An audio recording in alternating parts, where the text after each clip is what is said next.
Policymakers and regulators face a world today unlike that of a few decades ago. There's volatility in markets, there's uncertainty about what might be best, there's lots of complexity, and there's ambiguity. So a world that's filled with V.U.C.A is difficult because how do you make a policy, how do you create regulation that is actually going to contribute to the future that you want rather than to prevent it? So policymakers and regulators need lots of context, they need lots of perspective, and they ultimately need to use the future and to see themselves as empowered to try to help citizens and government achieve their aims. So one of the best ways they can do this is to see themselves as taking a lab approach. Now, when you're working in a social lab or you're thinking about yourself as an experimenter, it means that concepts like prototyping, iteration, and experimentation are really key. And the best way to do this is to use a range of methods. So one of the best methods is wind tunneling. Wind tunneling is when you might take a policy, regulation, take an initiative, and you might put it into a variety of scenarios. Just like an engineer would take a prototype of an airplane and put it into the wind tunnel and throw a number of different conditions at it, you can actually do the same thing with a policy or a regulation. And so by creating a range of alternative futures and seeing, is your policy, is that regulation viable?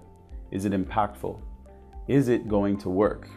And if it fails, and if it doesn't have quite the impact that you would expect and you'd think, why?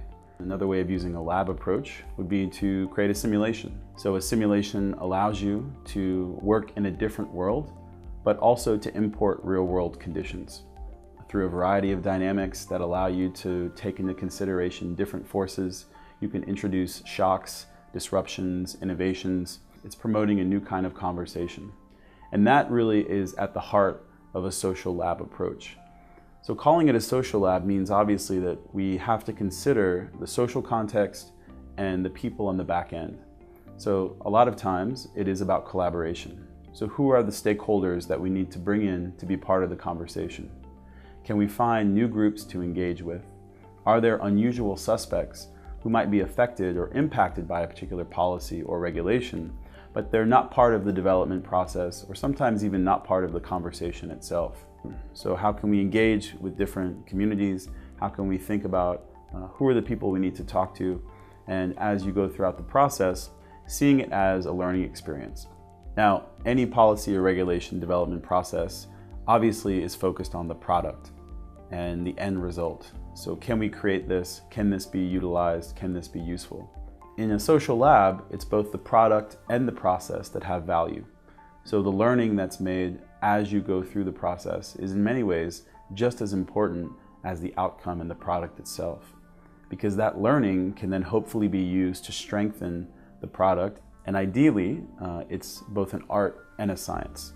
The art side of it is more about anticipation, about using the future, being open to those different possibilities. Can we have our radar keyed into weak signals? Things that may or may not become trends, but that can impact and have an effect at local, regional, and global levels. If we can understand and make sense of the trends that are unfolding around us, find ways to creatively engage with that data and then to act on it in a way that's productive, then we're really taking advantage and really using the future in a way that would be better.